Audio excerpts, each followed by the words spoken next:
This is the Banner Report podcast. We are here, sans Jacob. We are coming to you on the 23rd of June, draft night in the NBA. Jacob, we miss you, pal. If you could join us, that'd be cool. If not, your Wi-Fi stinks. We forgive you. But I'm here with Steve. Steve, we had a decade-altering trade. And Giannis Antetokounmpo departing Milwaukee after bringing them a championship and then 2 MVPs. And a deep boy too. And a depoy, an NBA championship. And he has been traded to the Miami Heat as of last night for Tyler Herro. I have it, and I, of course, clicked off of it. Tyler Herro, Kello Weir, Jaime Jaquez, Kasparas Yakachonitz, 3 first-round picks, a 2030 pick swap, and 1 second-round pick. Oh, by the way, Giannis is joined by Bobby Portis on his way to Miami. Boy, it was between two teams. It was between It's so Miami funny and us. when you read out all that, like how much they got. Like that's crazy when you actually just sit there and just read it out loud. It's like, all right, I got 5 players, right? Like Yeah. 5 players and 4 picks. And they're not scrub like for Tyler Herro is a very limited player in my estimation, but he's a good player. Kello Weir projects to be a very good center in this league, if he's not already considered one at 22 years old. And Jaime Jaquez is playoff proven, right? He's playoff proven. He's a 6-man candidate, and he's like only 24, 25. Didn't he win a 6-man too? I don't believe so. Or maybe I'm thinking Rookie of the Year. He was in the running for Rookie of the Year, I think. He was in the running for 6-man this year. Like he's a pretty good player too. And then you also get, you said 3 firsts too, and 2 1 pick swaps. swap in 2030 and a second-round pick in 2033. That's crazy. It's a haul. It's a haul. It came down to Miami and Boston, and Brad wasn't willing to give up as much as Miami was. Which, when you look at what what Milwaukee was asking of us, it was crazy. It was Jaylen Brown, Ugo, Baylor, Walsh. Was that the official price tag, or is this all speculated?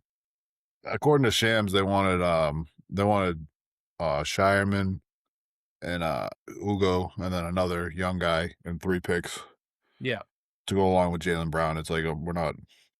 That's way too much. Like, that's too much, and you can give up 3 young assets. They're all projected to be good to really good players, and 3 picks, and a Finals MVP. Like the original offer was Jalen and 2 first-round picks, and that's a good enough. That is a good enough offer on his face. I feel like somebody was in the Bucks organization was undervaluing Jaylen Brown, and what he can give to them. Whether it be winning this year or, if they want to move off him. They just like Jaylen Brown, it's somebody undervalued him, and he didn't get moved. Now, there's reports coming out that were we really serious? Or were we just playing along serious? I mean, it was like, I don't know if they undervalued him or if they just looked at what Miami was willing to give up. Because if Miami's how do they know that Miami's going to give up? Well, I'm saying the Bucks. Like, if you're looking at the offer from the Celtics versus the offer from the Heat, like you're looking at it like, I'd rather take the Heat's offer if they're going to give me, 3 or 4 first-round picks and 4 players, as opposed to 1 player and 2 picks. Do you think if it was just 1 role player off the Celtics bench, the deal would have gone through? I mean, how do you say no to that? Picks, Jaylen Brown, and a playoff role player, like whether it be Shireman, Walsh, Hauser, whatever. I don't know because like that's just so many picks, and those picks are going to be so much better too. If you look at like their picks versus our picks, they're going to be a lot better. The Celtics are going to be picking like 25th to 30th every year. Especially, how can they think the Heat? Especially if you give them, if you give the Celtics Giannis, like they're going to be like a top 5 team every year. Well, I don't imagine the Heat do this. They can be a top 5 team. Well, yeah, obviously you think you're going to be, but like if you see what they gave up and what their depth chart looks like right now, I don't think that they're going to be like that crazy of a team. I Like, agree. especially in, like, 2030 when, like, Giannis is now gonna be 35 years old, Bam's gonna be was Bam 28 now or something like that, so he's gonna be, like, 32, I think he's just about to be 30, yeah. there's gonna be an aging team that's already Big, has heavy. a scoring issue on that team, like, heavy scoring issue, like, that 2030 pick is gonna be really good, as opposed to the Celtics who would have assumed to still have Jason Tatum at that point. You know, Giannis Oh, is a secondary role at that point if he's staying with the team. I Like, think you the think team 2030 is a lot further away than it is. it's I 4 feel years like you away. could still be pretty competitive in 2030 with this core.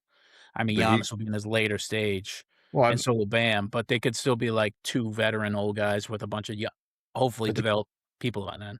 depends on what they can put around him. I mean, that's the gamble you take, but, like, The you Heat know the that the Celtics are gonna have Jason Tatum sitting there, and they're never gonna be that bad of a team if you have Jason Tatum on your team, so Well, I mean, presumably, I mean, we have to see a full season with Tatum and the injury under his belt. We know what it looks I like with Jalen. I'm not worried about that with him No, coming but back. all this stuff factors in when you're these teams bidding. Like all of this stuff has to be, unless you're the Kings. The Kings All are this just like stuff has to be running through your the head. Kings are like, "Hey, we know that guy's name, like, let's try to trade for that guy." I mean, they're about to put a package together that's going to blow everybody away for John Moran.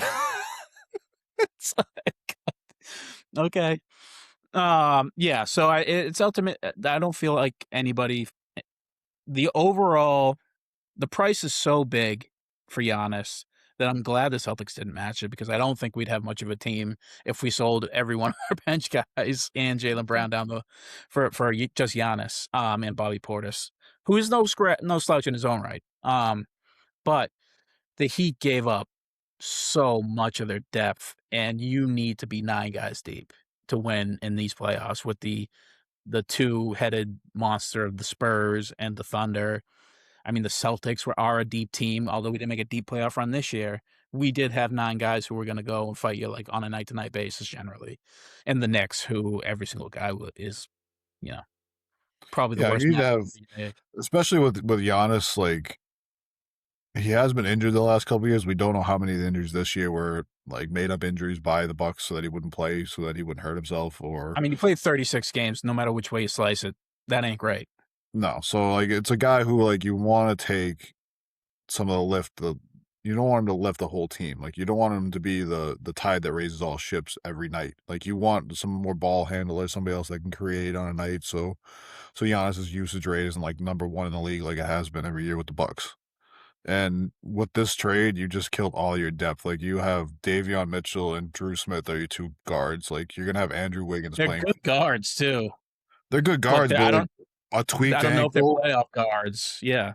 a tweaked ankle and, you know, in January and a guy who's in foul trouble, and now all of a sudden Giannis is playing 45 minutes as the point guard. Like, it's tough. Like, you need shooting around him too, and that team we know how to build a team around Giannis. It's based around shooting, and there's not really a lot of shooting on that team. Their team falls apart after the 6th man, after Portis. Their team is like, what? Okay, are we able to rely on Drew Smith to bail us out of a slump in Game 6 of the Eastern Conference Finals? Like, nobody alive knows that, and that's pretty much it. It's like you're putting a lot of work on Wiggins into his later stages. Giannis is gonna have to. I mean, I know you said you don't want him to be that way, but he's gonna be that guy. Like he's gonna be handling the ball every possession, right? Like I don't see much. Davion Mitchell as the playmaker, I'm not completely sold on. He's a great defender. Uh, Either way, I think we're on the same point where it's not. If your move is to get Giannis, it's to win now and hopefully, or at least in the short term future, within the next 3 years, I imagine, before the cliff um, comes for you. They sold so much of their depth and they're not going to have their picks that I don't know where the rest of this team is going to fold out to compete with the Thunder, who are always going to have 9 guys. All the teams I mentioned are going to have 9 guys. Uh, and the injury luck, you're banking a lot now on your 5 guys staying healthy. I mean, I don't know. And It's you're even looking at their top 5 guys. Like, you have to re-sign Norman Powell. He's gonna be like your starting shooting guard on that team. Like, it's Norm Powell is awesome. I do like him. he is good, but I mean, like, that's not a playoff team. Like, that's not a championship contender. Like, I don't. I Look think at you're Ant. undervaluing how much production gets put out by the first two, by Bam and Giannis. I think that's enough to get you. Well, look, defensively, yes, I'm 100% there with you, but like offensively, like Bam Adebayo is not an offensive talent. He had the 83 He points. had 83 points, Steve. Yeah, look at the team he was playing against. They didn't double team him until the third quarter, like, or no, the fourth quarter. They didn't even double team him until, like, that's embarrassing. That's tanking on another level. Bam is an offensive talent. Always has been. He's always been able to shoot. He can get his stuff off the dribble, and he can beat you in the post. The thing is he's not a great distance shooter, and neither is Giannis. So that shortens the floor a lot. And that makes everything way more difficult for everybody else. I mean, he's 20 and 10 on 44% from the field as your center last year. Like, that's not 20 and 10 is not an offensive talent? on 44%. Yeah, 44% from the field as a center. Like, that's not good. Yeah, he's a shoot first scorer. What is Wemby's percentage from on the year? It's probably like high 50s. Wemby is 25 and 11.5 on 51. Right. So exactly. He's much better. Yeah. Okay. Wemby's much better than Bam Adebayo. Fair. Well, we're talking about just scoring. Their profiles offensively. Well, they're talking about just scoring here. I mean, he's a better 3-point shooter and a better from inside and better at everything, more efficient. So that's the thing. It's like Bam, like you can't throw the ball to Bam and let him get you a bucket when Giannis is on the bench. Like, there's got to be times where Giannis is on the bench for this team, and like who's picking up the slack on that? Because Bam can't.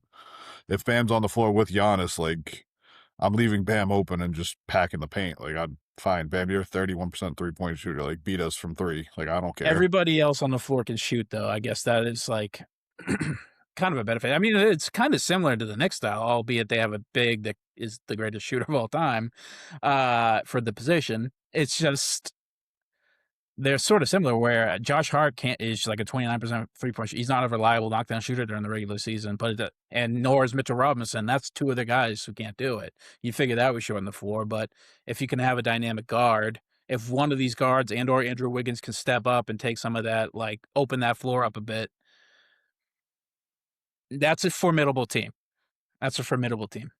I just don't see it. I just think that there's not enough playmaking on that team. I don't think there's enough shooting on that team either. I think that kind of hard to say with it's an 82-game season. I mean, yeah, Giannis is a playmaker, but like, yeah, we've seen how that's worked out the last couple of years in Milwaukee. Like, it doesn't end well. So it's, I don't know. I think the team's going to struggle to score. I think the regular season is going to look a lot better for them because they're going to be so good defensively that they're just going to have more opportunities to score. But I think when the game slows down in the playoffs, I think they're going to get grinded to a halt in the first round. I think they're probably going to get bounced. I mean, the team on profile, Steve, is not that much different than the team that Giannis won a championship with, where it's a defensive first guard. I mean, come on. Let me make defense. We're gonna say Davion Mitchell and Drew Holiday are on the same level here. Like, no, Drew Holiday's like defense first guards, and Drew Holiday's a knockdown 3-point shooter and a good scorer. And then your secondary is Davion Mitchell. Davion Mitchell can shoot the ball. Chris Middleton, Andrew Wiggins, one's an NBA champion and played very well. Like, both are NBA champions. Like, what are we talking about here? Yeah, they both are. Oops, I forgot. Chris Middleton is better because Giannis, that's my point. His profile is exactly the same. Yeah, no, Chris Middleton's and also they had Brook Lopez out there too as a stretch big. Bam Adebayo is better than Brook Lopez offensively. Not as good and defensively. He's a better player. Not as good as a stretch big. He's not as good as a stretch big, though. The point is that they profile the same. They basically just did a point-for-point comparison. I'm not saying he's a better player. I'm saying he's a better stretch, which is what you need on that team. We just talked about how Bam's a shoot first. What did he shoot for 3? 31%. Okay, what was Brook Lopez? He was in the 40s. I know he's better than 31 though. Was he? Like, I'm not certain. I'm not certain. Like you're saying these things. I just feel like the point was made that they profile the same. Better talents. But that's the thing. Like, you can profile the same, but if the talent's that much better, it doesn't matter. Like, Giannis is also better than he was then. He's also he hasn't played a full playoffs since then. Like, I understand that. I get that's a big thing. But Like his this in terms is of a team that efficiency, need he's never been better. well, and PER. that's yeah, I agree with you on that for sure. But like your PER is great until you play 36 games in an entire season. Like that doesn't help you, like because I you have get it, so much of but a fucking you have to we just lift talked about everything. which how much is real, how much isn't. You know, Yeah, like, but at the who same knows? time, like if he has to be the guy every night and like drag this team offensively every night, then like it's gonna wear on him and he's gonna be injured again in the playoffs. Like For sure. it's the same issues that Milwaukee had. You just have just a more you have no no income tax is basically the only difference between the two. Like I just feel like, they're okay with they're gonna lose on those nights where Giannis needs to get some well-deserved rest, or Bam has to get some well-deserved rest. Like, they're okay with losing. They're still gonna probably make the 7th or 8th seed in the East, sleepwalking into it with just the 2 premier talents. I mean, the Heat almost did it this year with Tyler Herro and Bam Adebayo. Telling me that team, like, come on. Then they just need them for 16 games. You know, like, can you shave off 20 games in the regular season and hopefully put together a performance like the Knicks where it's faux, you know, because you grind it out. The team is going to be very hard to score on no matter what. They'll be highest in all the defensive ratings, they're gonna 100%. be number one defensive rating. They might be like a historic defensive team, but I don't think this team's gonna crack 115 points more than like 15 times this whole year. No, Like but how many games went over 240 points in the this finals? Not many, I would say, like, maybe 2 out of 3.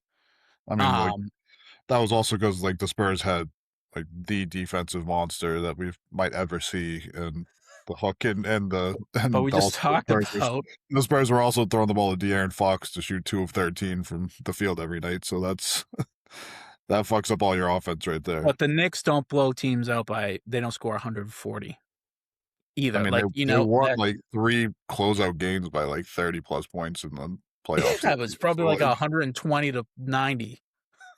no, That's like a I think they dissect. put about a buck 40 on the Hawks on that last one. I think they beat them by almost 50 points. So you're disregarding the point that you don't have to score a lot to win a playoff game. I think that's 100% true. You don't have to score a ton. You just have to keep your offensive chugging along to match the pace. And Yeah, then but the thing is that down the when the stretch. game slows down like that, and they're really gonna pick on like who we gonna help off of, how we gonna make a wall against Giannis, like it's the same thing the Celtics did do for all those years. Like, all right, pick the worst shooter on the floor, help off of him, and then just rotate and see what happens. Like, and teams are gonna do that to the Heat, and I don't think they're gonna make it out of the first round. Maybe. And it's also like this is also just it's June. Like we haven't Of even played. We course, don't we even have know a what whole matchup's gonna long be in way to the go. first. Like We who don't knows? even know if this is the Heat team that's gonna take game 1, who knows? We've got a lot of moves to be made. They got to sign all. The only thing they can sign from now on is minimums. That's the only Well, they unless don't. another trade is on the way, right? They'd have to trade out a bunch of money to make anything move. But like the only person getting paid left on this roster right now is Bam. Like and Well, Andrew Wiggins. Wiggins, I think, is making something, but that's what I'm saying. Who knows? Maybe there's a package made for, like, Wiggins and whatever scraps you can haul together to get some other, like, Austin Reeves or somebody like that. I don't know. and we're talking Anthony Simons over here. I mean, this is a perfect fit for an Anthony Simons. Like he's his biggest red flag is defense, and this team is like a defensive monster, and he can just help them out offensively.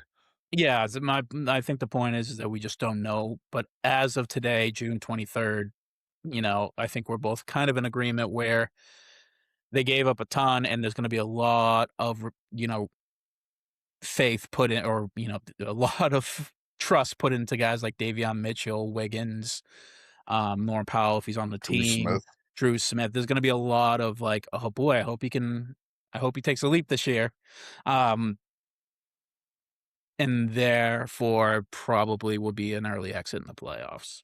I think we're both kind of in agreement they're going to make the playoffs, though, right? Yeah, for sure. I mean, it's at the end of the day in the NBA, the 10 through 7 spot are all like just above 500 teams, basically. So Let's go through the East teams and see which team let's stop me when I get to a team that the Heat are better than. The New better than York Knicks, no, the Celtics, no. the Pacers. That one's up in the air. It depends on how Halliburton comes back. Really? Okay, fine. All right, maybe I shouldn't have went there. The because Cavaliers. I don't know about that one. I think I'd still probably pick the Cavs at this point because I just Okay, their I depth. think we're in agreement here. The Cavs are But I mean, on paper a better team than the Heat, and should the paper should tiger win more games. the paper tiger Cavs. Yes, that's where I'm kind Don't of take them in a playoff series against anybody. Although they made it, to the Eastern Eastern Conference Conference Finals so that they Finals. can get fucking the brakes beaten off them by the Knicks. Yeah. Okay, so the Knicks, the Celtics, the Cavs, the Pistons. That one's I don't know. Really? Wow. Put some respect on Kate Cunningham's name. I know he had a I bad look, playoff. Fuck. I do, but they have the same problem that the Heat have. But it's like, hey, it's Cade, and who else is going to help out tonight? And it's the Heat have Giannis, and who else is going to help out tonight? Like you said, he's playing the best he's ever played. So I Okay, mean, so I guess the they're a Pistons shoe went in. for 1 seed last year, so I was like, I should be more in on them. But I mean, I don't. Yeah. I probably take the Pistons over them still. I mean, I don't know. I'd like Okay. to see them do it for more than 1 year, but they So definitely have they're a year. what about and the next one was gonna be the Magic. That's a toss up. Okay. That's the So ugliest rock fight in fucking Floridian history right there. Like if you saw those two teams in the playoffs, get the they talk about reinforcement defense. for it, so Jesus. That game's gonna be 165-60. slam the unders, boys. So yeah, I guess the point is that they find themselves sort of in the middle tier contenders of the East, with the Knicks being I mean, if you ask DraftKings/FanDuel, I think the Celtics are ranked or have the better odds to win the finals this upcoming year over the Knicks, which is sort of nuts. But I think you can classify the Knicks and the Celtics as in their own tier of competitiveness in the East. Then you got the Cavaliers slotted underneath them, where it's like they're going to beat you in the regular season, but these guys are gettable in the playoffs. And then every other team, which is like We got Detroit up there. I think might be up there with the Knicks and the Celtics. maybe yes, fair.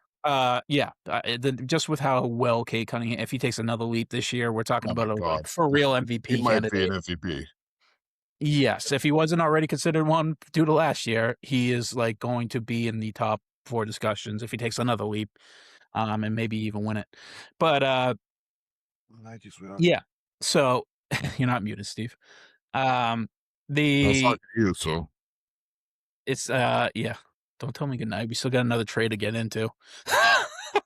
um, I lost my train of thought. Yeah, they're in the middle tier contenders where they're probably all going to go 500 against each other and be fighting for 5 through 7, 8.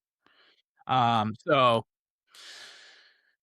that's a playoff team, and then we talked about all you need is 16 good games, and you're an can NBA champ. Giannis be healthy for a playoff run? I look. I want to see him healthy for a playoff run. I want to see all the best players play. Like I it mean, just hasn't happened for him the last couple of years. yeah, luck. That's a luck thing almost now. I feel like it. I feel like it's an unlucky I don't thing.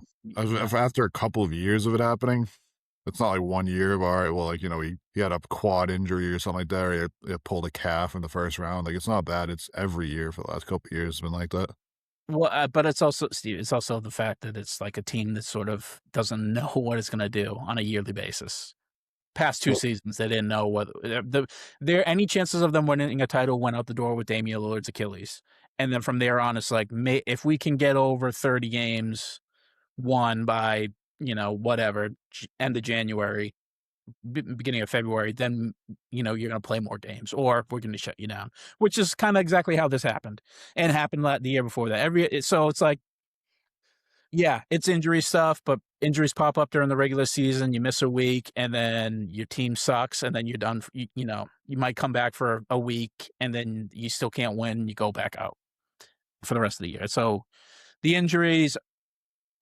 I mean, I don't think it's anything Giannis is doing with his body, other than he's fucking gigantic. And the fact that he's had to carry teams for the last couple of years, like the injuries in the regular season don't worry me as much as like the injuries in the postseason.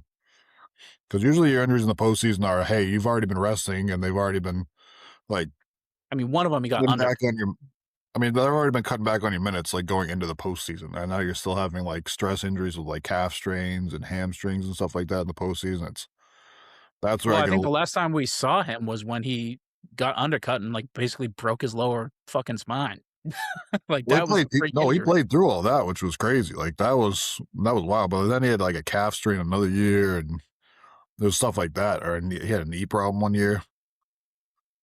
I mean, Those are, like, stress ones. Those are, like, overwork injuries where it's like, hey, like, if a guy's already starting to, like, cut back on minutes going into the playoffs and that's still happening, that means that, like, he put way too much into the regular season, which is a sign of a poorly built team.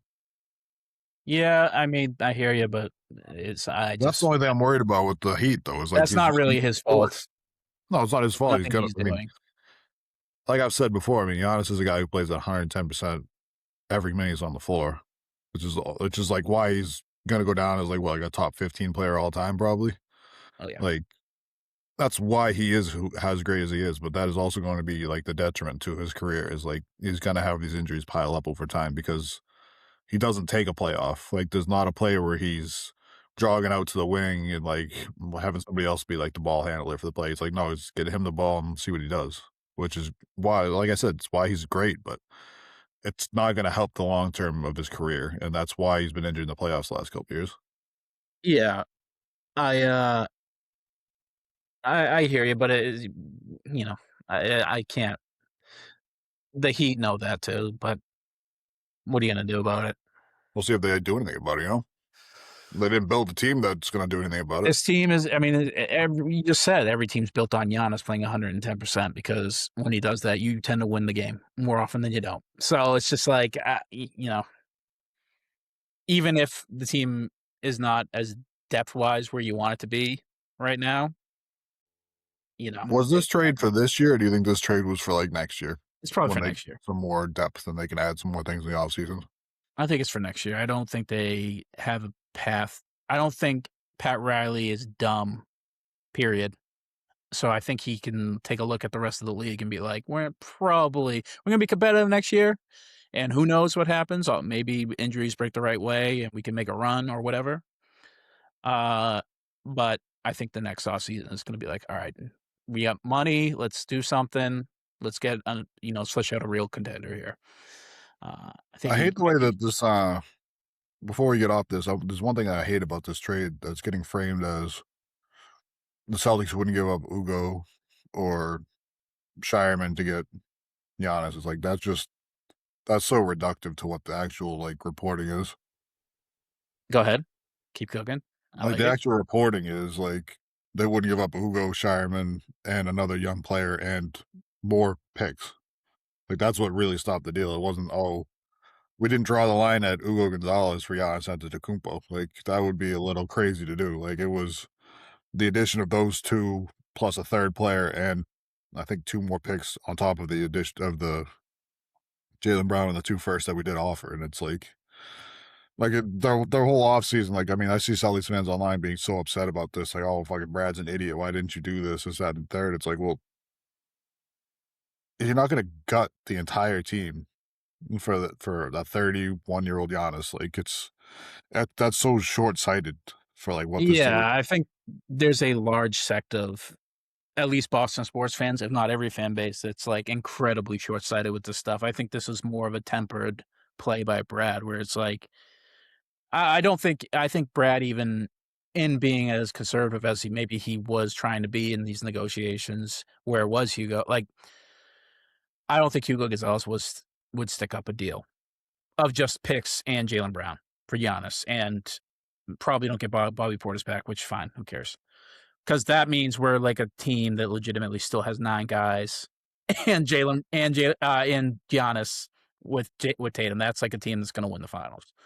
Um, so I don't think Brad would be that short-sighted, but I do feel like maybe this was the play the whole time where it's like, it's Jaylen Brown and that's it, and picks and that's it. And Miami, you're gonna have to beat us. This is a high enough price tag. Look, we don't wanna get off JB, but for Giannis, and we would absolutely do it straight up. And the Heat just kept maybe increasing their price or whatever when the I mean, schism was shit. like starting to between, because apparently there was a schism in the Bucks GM office, whereas like half the guys were like absolutely get Jaylen Brown, like no matter if we keep him or move him, this is the best thing you're gonna get in any trade for Giannis.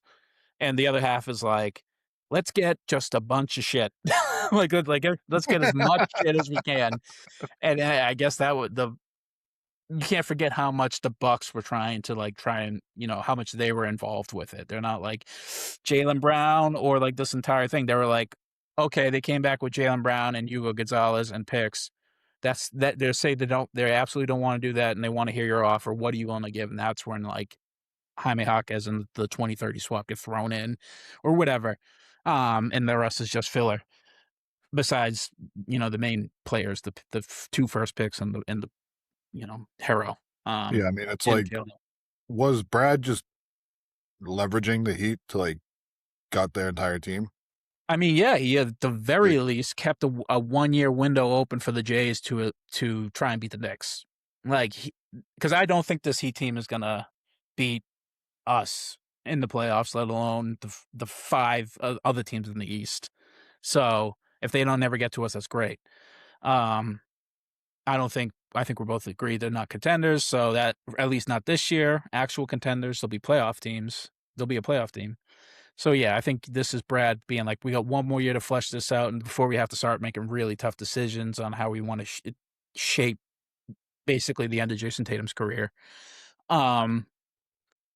If that's the case, that's excellent GMing. That's just Brad Stevens doing the damn thing. I just hope that it didn't. It was clearly communicated that Jaylen Brown that was the case, because now we're in a real situation where the guy's been shopped twice. He's never been playing better. He just took your mediocre team to the playoffs. Was the second seed in the East, by himself, and you're gonna trade him again for a guy that played 36 games and is on the other end of 30 now, or not the other end, but he's going into his 30s as a big man with injury. It's like, at what point does the disrespect amount so much that JB is like, fuck you guys? That's the thing I'm really worried about. And if JB's like, you guys are going to trade me for Giannis, just get me out of the building. I want to go somewhere else now. If that's the case, that's really, then we are losers in this deal. So that's why I hope it was clearly communicated to Jalen that you were never really going to go out the door. We were just stalking horsing the Heat into handicapping themselves for contending. I've mulled it over in my head. Now we're worried about Jalen getting moved on draft night. If that's the case, then we are losers, and JB felt disrespected, and he probably should feel that way. If he is disrespected, I really hope it just makes the most sense for both Jalen and the Celtics to remain together. For both of them. Like, for winning now for the Celtics, you probably, had the highest chances of keeping the Jays. You might have had a better chance with JT and Giannis, but that's still a risk in its own right. You know what JB and JT look like. And that's a very good team. So that makes sense for the Celtics to keep him, obviously. And then for Jalen, it's like, okay, you want to be your own guy? Go be your own guy on the Sacramento Kings. You're going to win 25 games this year. I hope you enjoy it. You love California. You went to school there. Maybe, whatever. You just want to change the scenery. If that's the case, that's very reductive and I think foolish for Jalen, because he's not going to get as much of a deal as he would if he were being the 1B on a team that's contending, as opposed to being a Sacramento King. For sure, but I mean, it's also, you look at, he's already won a championship. He's got a Finals MVP. He's got an Eastern Conference Finals MVP. He's been to the mountaintop. Why not be the man on your own team? You know what I mean? Does Jaylen Brown seem like a guy who would be okay with not playing playoff basketball to you? Because he doesn't to me. No, for sure not. But if he does feel like, hey, they don't want me here, I'm tired of this narrative. I'm tired of being shopped. I don't blame him for going. I don't think he feels like he's unwanted here. At least not by the fans. I think there was a very much a 50-50 split. Well, shit, after the way I'm seeing the fans talk about this deal, you're seeing the vocal ones who are, everybody's willing to say the sky is falling. Which ones do you think he's going to see? You think he's going to see the quiet ones, or you think he's going to see the vocal ones? Because Well, that's do like, you think that Jalen is not smart enough to think like how we are? Like he is the professional athlete who I think is very well, he is intellectual and also intelligent. Like he's he's been also through the one this. that is like this is all about too. Like this is also like very emotional for him. Like the team that He's already he's been shocked. that's what I mean. Like his team that he's been with, and now he's being shopped again. Like I can see it. Like I'm just saying, I can see him wanting to go to his own team. I don't. It's he's already won the championship. He doesn't have to chase that anymore. So why not just go chase like his individual accolades if he wanted to do that, or to see what he can do as being the man and like build a team around him instead of building a team around somebody We've else. already seen what he can do as the man. Yeah, I We mean, know like what that is. it was a 2 seed, and I'm like, I mean, we knew this team was also like, if you watch our podcast from before the season, like we knew this team was deeply flawed, and they were Yeah. still a 2 seed, and then their flaws came out in the playoffs, and that was what killed us. Well, I mean, the things we didn't see is Derek White having downright awful offensive season. Yeah, I Just a mean, down. I didn't see that coming, so like if he goes but to another nobody team that's did. built and they're like built around him like that, like I don't, who knows? It would make more sense for him to maximize his value as a relevant basketball player on a championship contender, where he's a 1B. He's not a 2. He's just not. Maybe I'm wrong, but he's not. This team does not function without Jaylen Brown on it. Mm. The team does function without JT being on it. Weirdly enough, we know that. But this team Well, does not function without JB. this team would function without JB if the roles were reversed and it was You Tatum. don't know that. You don't know that. We do know it with JB, without JT. Well, we'll never know unless JB gets traded or if there's a major injury. But you can't tell me that if it was Tatum instead of Brown for the whole year that it wouldn't have worked. I don't know it. Can't tell you with 100% certainty. I mean, look, if we're just gonna go by, I can't say anything with 100% certainty, then we should just stop talking on the podcast because like we don't know. No, I can talk about with 100% certainty what a team led by Jaylen Brown can do. Well, can you talk with 100% certainty about like what Giannis and the Heat are gonna do this year? No, but I never said it. Well, then, like, we can make the assumption that if JT was in JB's shoes this year, that it would have worked because JT is just a better basketball player than JB. That's just what it is. Like, he's a better scorer. I agree with this. Better playmaker. Like, he's also coming off an Achilles injury. How would that have looked? I'm not saying this year coming up. I'm saying last year, if JB was the one that got hurt, and it was JT's team last year. So you're just going to eliminate him without the Achilles? I'm just saying, if JB was the one that got hurt and JT didn't get hurt, then last year that this team would have worked without JB. I would probably put my money on it. Yes, that's all I'm saying. I don't know but I can't say 100% certainty it would. I cannot say that. I can 100% say it would.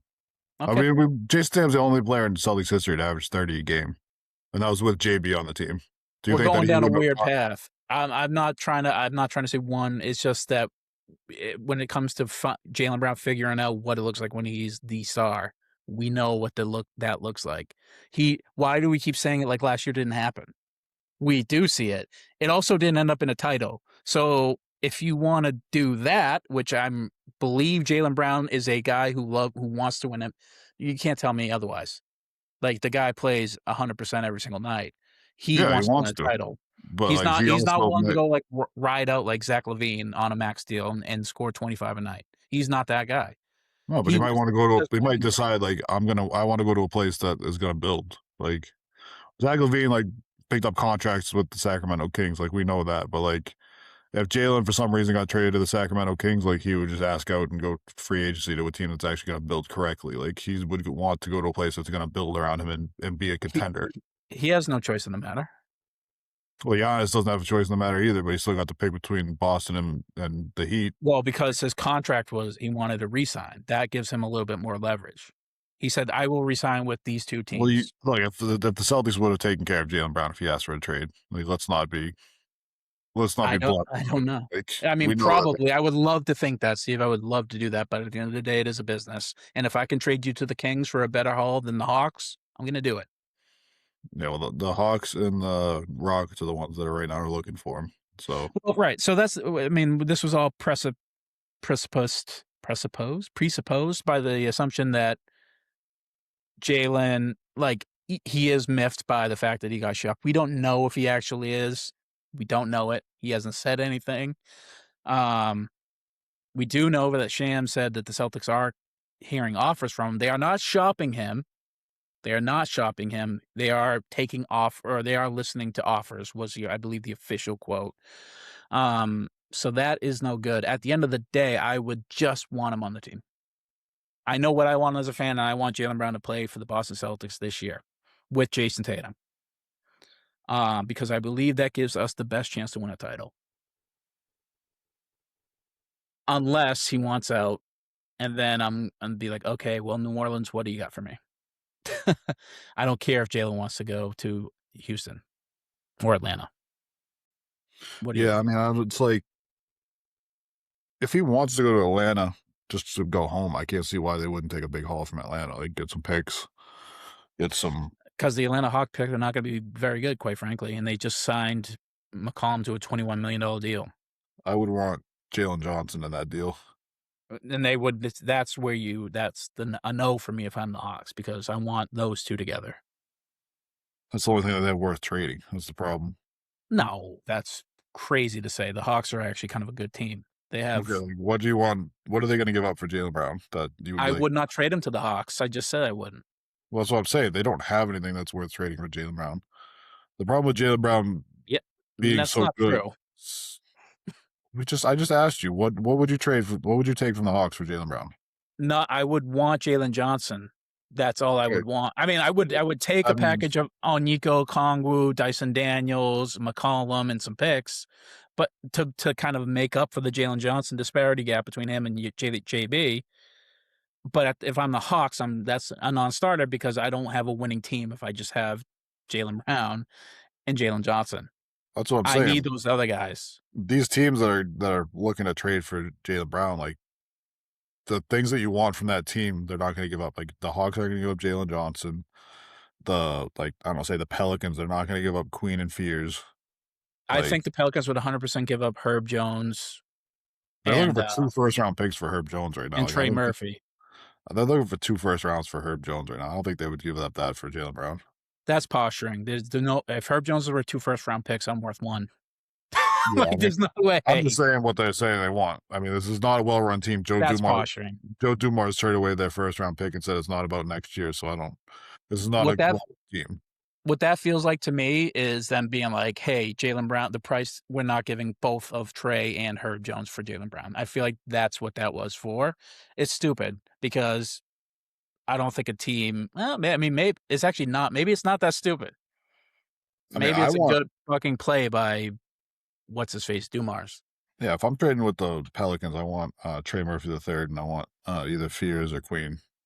Like, no, I just want the 2 wing defenders and some picks, maybe a point guard. Maybe I'll take a Jordan Poole back for the money. No, I just love Derek Queen. So, well, I mean, of course you'd want Derek, of course, but then they mortgage their future for the guy. They're not going to get rid of him. What are you, crazy? I mean, you're getting Jaylen Brown, so that your future's not mortgaged anymore. Your future is solid. And I would want him to play with Jaylen Brown if I was building the team. Anyways, it's how do we get here? We're talking circles like we always fucking do. Has the draft started yet? I mean, it's after 8:00. No, but I think that's really it for it. I mean, we talked it to death. So you'd want to move JB? I'd say I want to. What would you do? I want to keep him, but it also depends on what the relationship is. Like, we don't know that stuff behind the scenes. We can't say. What do you think the scenario is right now? We can't say for 100% what the scenario is right now. No, well, right. This is all speculation. But what would you say is the most likely scenario right now, based off of your reading of the tea leaves? I don't think Brad and them would have put out that Jalen was in the trade offer for Giannis unless they already had another trade partner lined up for afterwards, like, if it fell through. Like, I think why is Jalen still a Celtic? You still got to work through still have to work through all the rest of the like the minutia of like, hey, how many picks do you want to give up? Like, I think there were other talks behind the scenes along with the Giannis one. Because I don't think they would have floated him out there and like pissed him off if they didn't have something else already set up too. Do you have a team in mind? I mean, I have teams that I would like to trade with. I mean, the Timberwolves are fucking stupid. Like, give me Anthony Edwards. But I mean, I also don't like Anthony Edwards, so I don't really want him on my team. So there's just no way. But like, I mean, you look at like you got Rockets. You know, give me Tari Eason. No, thank you. Who's the Jabari Smith Jr. Jabari Smith Jr. and a couple picks. That's what you would want for Jalen. I'd want Kevin Durant. I'd want something. I want something more than that. This is the same thing you're talking about with the Pelicans. Like, they're not going to give up Kevin Durant because you're not going to trade for Jaylen Brown to not try and pair him with Kevin Durant. Like, are you kidding me? This would be a perfect out for them. This would be a perfect out for them. Also, I don't want Kevin Durant either. Like, that's just a fucking headache. We've seen him at every fucking stop. He's a fucking headache. And he's old now. He's not. I'd want Kevin Durant and somebody else, but I think that would be a pretty good trade for the Celtics. Like, Tari Eason, Kevin Durant, the picks. That would be pretty sweet. I want Jabari Smith Jr. and Kevin Durant if you're going to do that. I need a younger asset that's going to, like. He's redundant with Jason Tatum. Yeah, but you still run them both out there at the same time. You can run a small lineup. Yeah, I mean, I hear you. No, I want a younger asset if I'm going to trade with them, you know?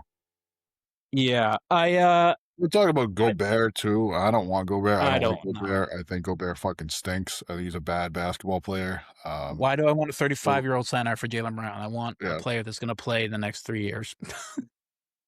I don't know, talking about like you could package like Naz Reid and a couple other things for that. It's like Naz Reid's just gotten worse every year. I don't know what's going on with that since the 6th man. He's a good player. Now we're talking a bit more. But no.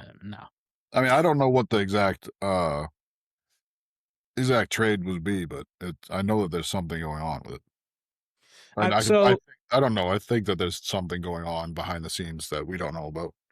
If you had to put money on it, Jaylen Brown's a Celtic, is not a Celtic for October of 26. Yeah, if I had to put money on it, yeah. Really? That sucks. I hate it. I don't enjoy it at all. I would like to keep him on the team, but like, can you tell me a time ever that a guy's been floated in trade rumors and has come back to the team and it's worked out? Yeah, when Jaylen Brown happened, well, he hadn't been floated twice at that point, but when it did happen for another Hall of Fame player, he ended up winning an NBA Finals and the MVP. So, I mean, I can only hope that happens again. That's where I'm betting my money. I mean, I think he likes it here. He spent a decade of his life here. I think there's a lot of value in that. I don't know. I put a little bit less value in that too, because I mean, this team's also the max contracts him every year, so. What? They can pay him more than anybody else can because they drafted him every year, so. I put a little bit less into how long he's been here based on how much he likes it here. Every time he has an expiring deal, he has the choice to not play for the Celtics. I know that money's better. I know that. And maybe that is what it is. We're 100% certainty that it's not the money that he... But I believe he wants to play for the Boston Celtics when he signs that deal. I think he loves it here too. I'm just saying, in general, I put less credence in how long he's been here for when a guy can get paid more to be here. He can still get paid more being here. Yeah, for sure. I know. So, I mean, in his career, like he's 10 years into his career, like he's already made his money. He has his own shoe. Like it's not even his own Jordan, his own actual shoe. But he has plans on something bigger than basketball after he's done. He's going to need the most money. Yeah, he's probably going to go to fucking Mars or something like that. Like he's probably going to run for fucking Congress, which more power to you. I'd vote for him in a heartbeat. The young senator from Boston, Massachusetts, Jaylen Brown, when he runs for presidency, I mean, he has my vote. He sealed it with 2024. Yeah. I don't care if he's right wing. We're single issue voters over here. Did you win a championship in Boston or not? Absolutely. It's going to be funny. The ticket, he's going to be running against the Republican candidate, Stephen A. Smith. Oh, my God. We'll get the debate. We'll We'll get the get the debate debate. we've been waiting for. Oh, that would be fucking hilarious. But if I had to bet money, I bet he plays for the Celtics all next year. And I hope you're right. I really do. I don't want him to leave. I love him as a player, as a person. He's been unbelievable for the community. Like he does a shitload for impoverished communities across Boston and helping out with that stuff. So it's Yeah. I would hate to see him go. I would, but like you said, it's a business. So at the same time, like if they can get a haul for him, why not? We have the draft is underway. The Washington Wizards picked is it Roxbury native? AJ DeBanza? Brockton. Brockton native. Oh, close social guy. Took AJ DeBanza number 1 overall. Darren Peterson went number 2 to the Utah Jazz. I might buy a Demanston jersey. I mean, if the Wizards have DeBanza's going to be cool something. ones, The Wizards usually stink. they got to do Unless they something go with back. the cherry blossom. They got to do something with that. They got to do like an all white jersey with like the cherry blossom thing coming down. Like that would be fire. I haven't seen a good mock-up of it, but that is a way to go. But I also think they should just go back to when they were like the gold, like Dijon mustard colored, black and navy, or They like got teal colors, they got the like gold the and black. Gil Arenas, like They, Gilbert they Arenas Wizards. they do the gold and black still. They do those this year. They're just a little different. They're not the same. They're like half. They're like white and then gold and then with I some just black. don't need another red, white, and blue team. Yeah, I don't need Just not another red, white, and blue I know they're jersey. Washington, but their jersey colors, their jerseys stink. Yeah, they try to push this cherry blossom thing every year for their alternate jerseys, but they never like commit to it. It's like, what the fuck are you doing? Yeah. Debancer rules. It's going to be interesting. He's just going to be awesome to watch. Darren Peterson. Hopefully, you can get the cramps figured out. The Jazz are going to be straight up just really good next year. I mean, they have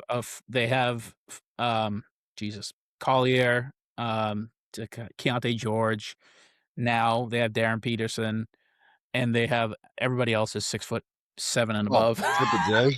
They got Triple J, there now. Triple J, Walker Kessler, Laurie Markkinen, Cody Williams. Well, it depends if Walker Kessler comes The back. guy they drafted last year, Jesus Christ. Oh, he came on last year too at the end. Oh, who was the guy they drafted last year? Oh, I have no idea.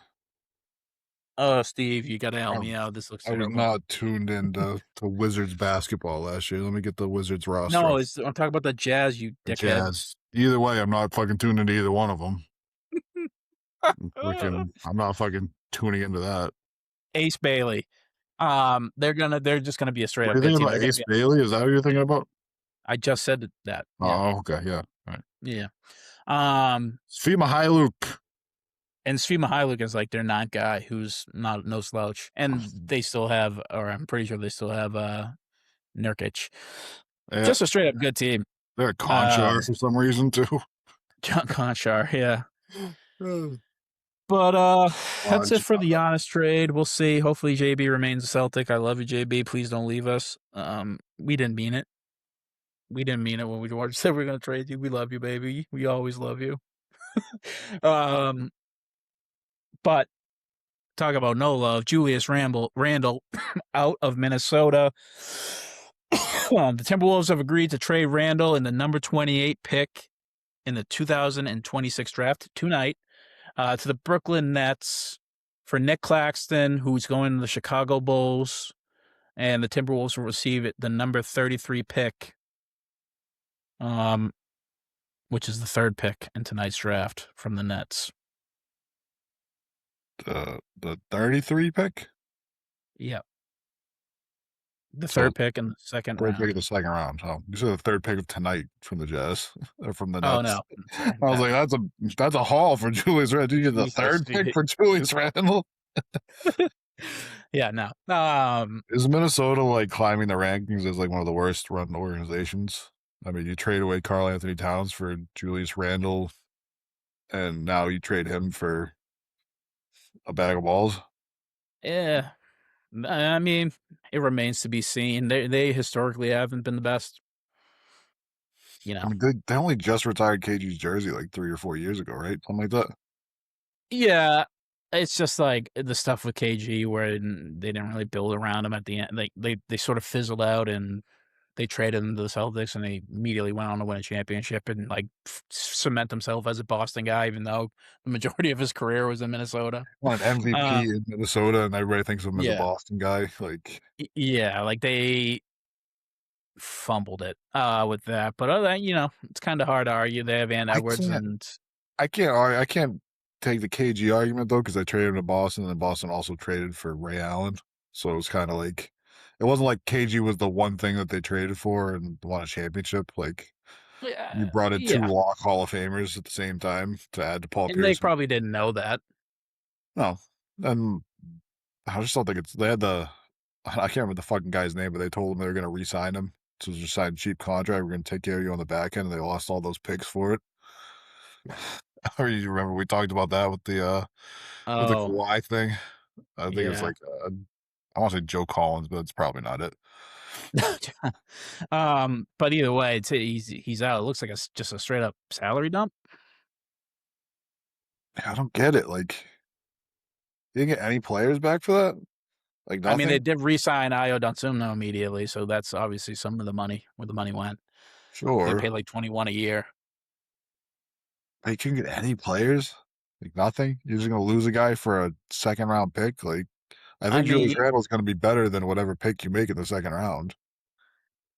yeah, but I think they're counting on somebody coming to them via trade or something. Like I feel the Timberwolves will have made a relatively big splash by the beginning of the season.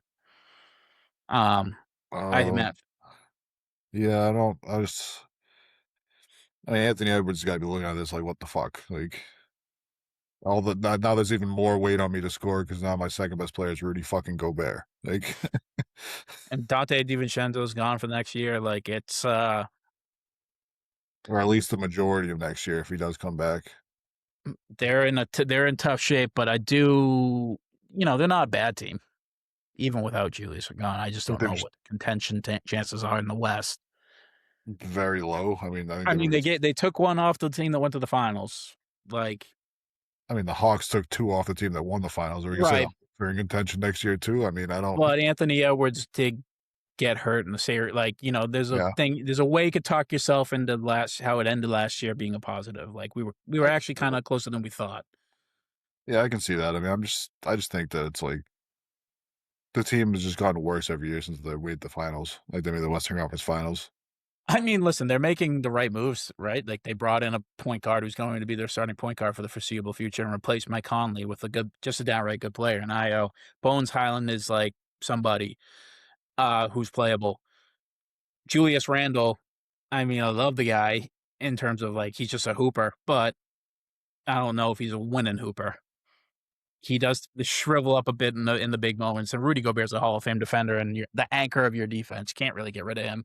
And they still have Nas Reed. Like they still have players. It's just now they have some space to add more and maybe go a little bit deeper in terms of their roster rather than consolidating it all into one middling to good asset. I mean, I don't know. I mean, you just gave up 21, 6 and 5, 21, 7 and 5 for a second round pick. I don't. If I'm Anthony Edwards, I'm looking at that going like, all right, where did we get 21 points from? I don't know. But it's also like, are we going to win with Julius Randle? It hasn't worked twice now. Are you going to win without him?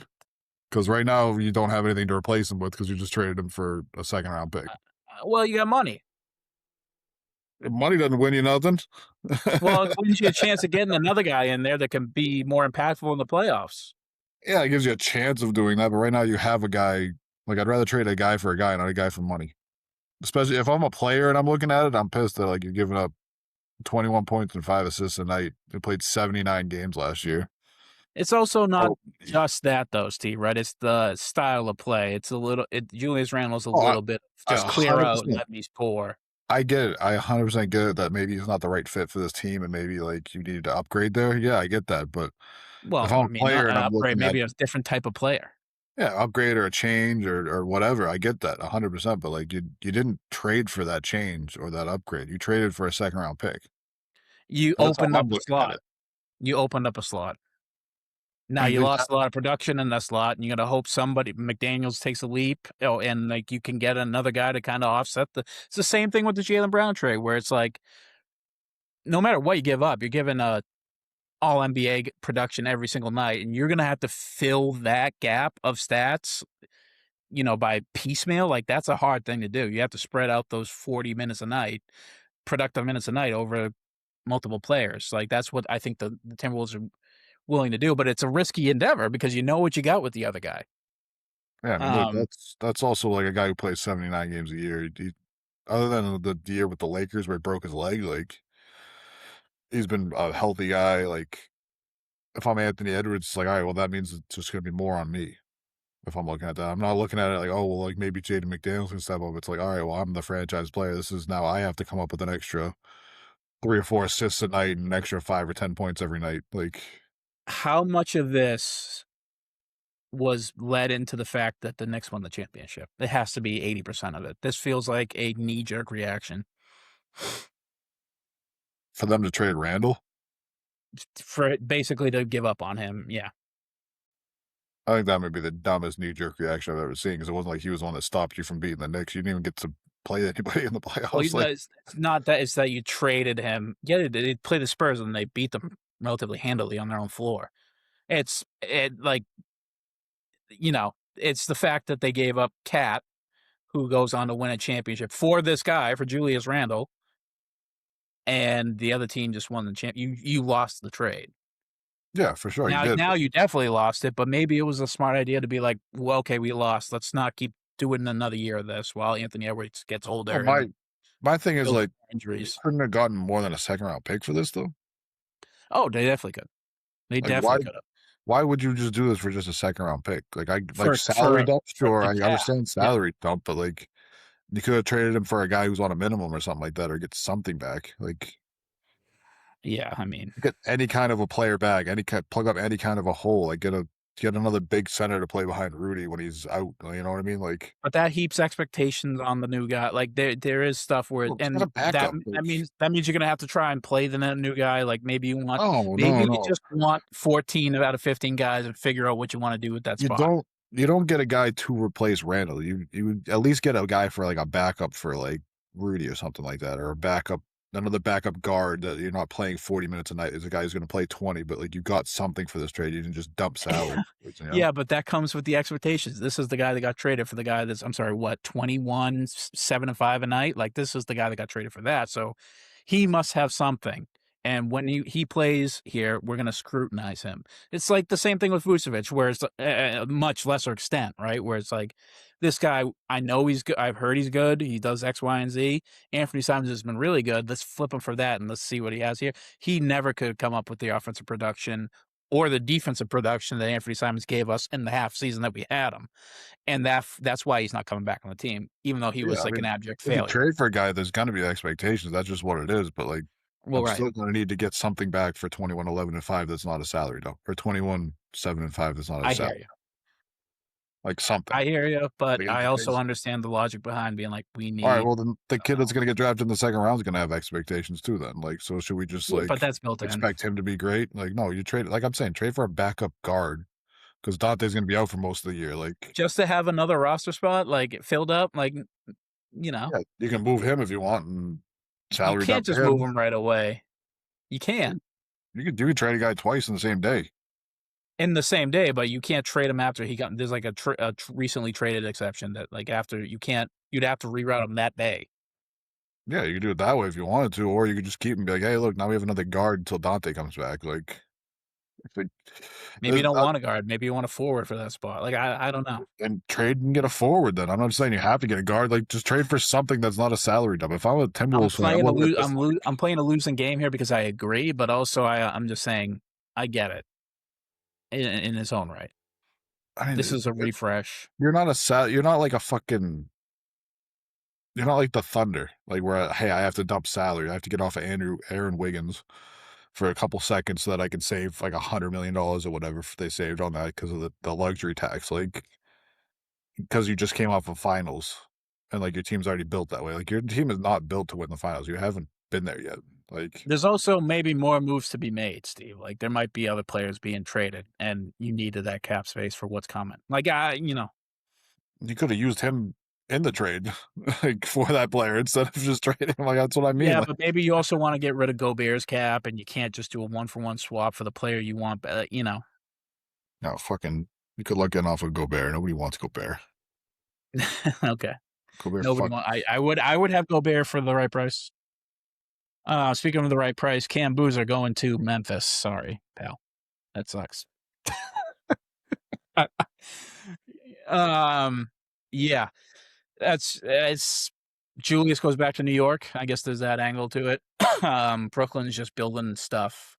They're doing Brooklyn is stuff. doing shit to do shit. Like, They're doing stuff. they're gonna build around Gregor Demon or Igor Igor Demine, or Demine. whatever the fucking kid's name is.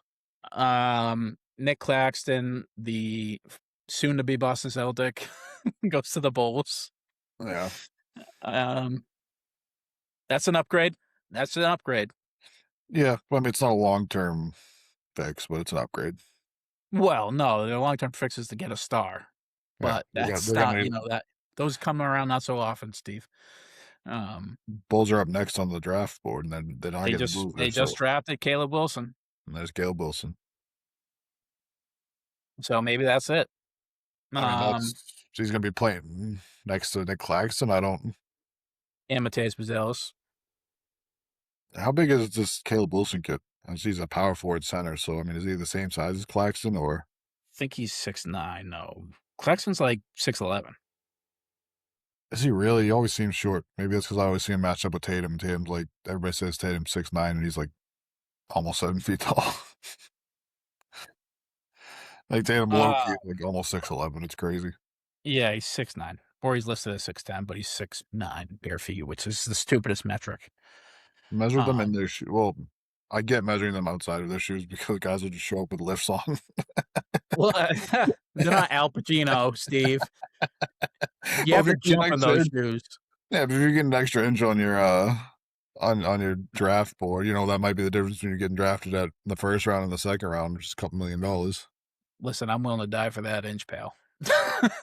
Yeah, the Wolves get a $33 million trade exception, so that's why you do it. See if they use it. I don't know. I'm not 100% I imagine they're going to use it. I'm not 100% sure I trust this organization to use it. Well, fair.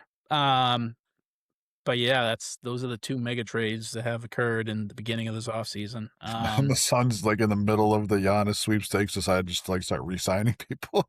So we all got Shams notifications, like, wondering if it's going to be Giannis. Like, oh no, Jordan Goodwin just re-signed with the Suns for $10 million. Like, oh, Colin Gillespie re-ups for 4 years. Great, awesome, Shams. I don't care. I don't need breaking news at the beginning of this statement. Like, it's Hey, you put some respect on NBA playoff Phoenix Suns players, dude.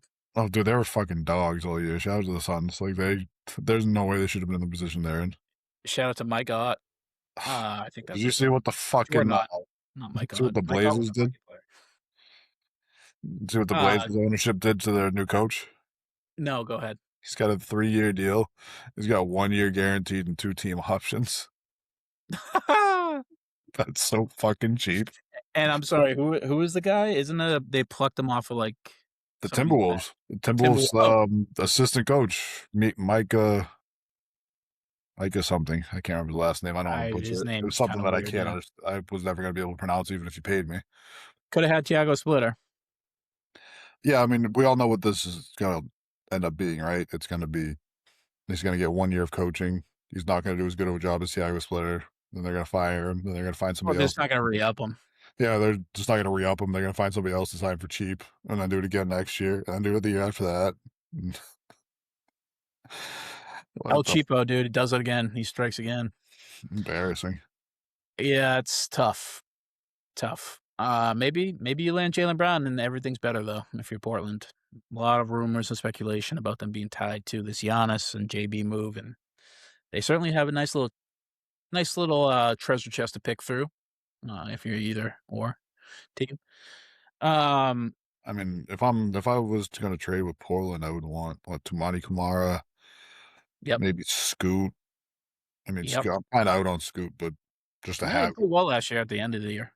Yeah, I mean, there's a lot less pressure on him in Boston as being like behind But his you also have, guard. like, you have Shaden Sharp, yeah, you do have Denny Avdia or, is what Oh, how do you feel about him? shoot him into the sun. I'd want him the most on the team, which is ironic. Um, He's he's just a straight hooper. I mean, whatever the his foul grifter. nationality is. Oh, It's please. not about Blow nationality. me with that. It's not about Blow me with that. nationality. Blow me with the nationality thing. It's not about Okay, nationality. the one openly, actively Jewish player. No, it's about how he fucking supports the IDF committing a genocide in Palestine right now. So that's what it's about. Fair enough. He's still a great hooper. Also, he averaged the most free throws attempts per game in the entire league Buddy, last year. So I would say yes, you are a foul we're a grifter. team that had Kyrie Irving on it, so let's just pump the brakes here. Oh, for sure. I hated Uh, everything he said too. I wasn't about that. But I mean, I don't remember him ever saying any of that stuff before we traded for him, right? well, no, he went, like, loopy during COVID Yeah, then he went crazy on the Nets for during Brooklyn. COVID. And yeah, so before that, he was quasi normal. Maybe. Um, yeah, But I I mean, mean, I I don't want like care. Kumara. SGA won a MVP, like, twice now, so stop. I was just telling you the reason why I didn't want the fucking guy, okay? I'd rather have Kumara, Sharp, and some picks than Denny. I don't hate that trade, but I would gauge for Denny. Um, Gay for Denny. That's what I'm hearing. I said gauge. Oh, well, I'm Um, gay for Denny's. Like, hook it up with some pancakes. uh, is that the Grand Slam breakfast, dude? I'm I gay for that believe too. so.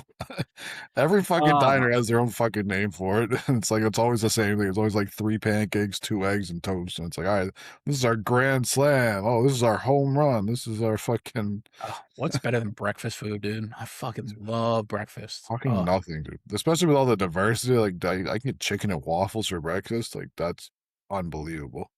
Every goddamn culture on the planet has great breakfast. Like, Oh there's my, not like the Mexican breakfast. chilaquiles. Oh my Dim god. sum is awesome. Like, it's just, I mean, Americans do it the fattest out of all of them. I mean, everything is fried. Everything and is we some do form it of the best, cake. baby. Let's go. Give me that sausage, bacon, and fucking eggs, baby. Creating fucking burritos just for breakfast. Like, Oh, there's a place up the road gets a steak tip fucking breakfast burrito. Oh, it's unbelievable. I It's mean, like one of chicken the and waffles is yeah. fucking awesome. Love chicken. I'll And eat chicken. fried chicken for breakfast. I'll eat fried chicken any time of the day. I don't. You don't gotta fucking. Absolutely. Anyhow, uh, anything else in the NBA? Nobody's been drafted. I believe the Clippers are up. Um, let's get into our movie talk.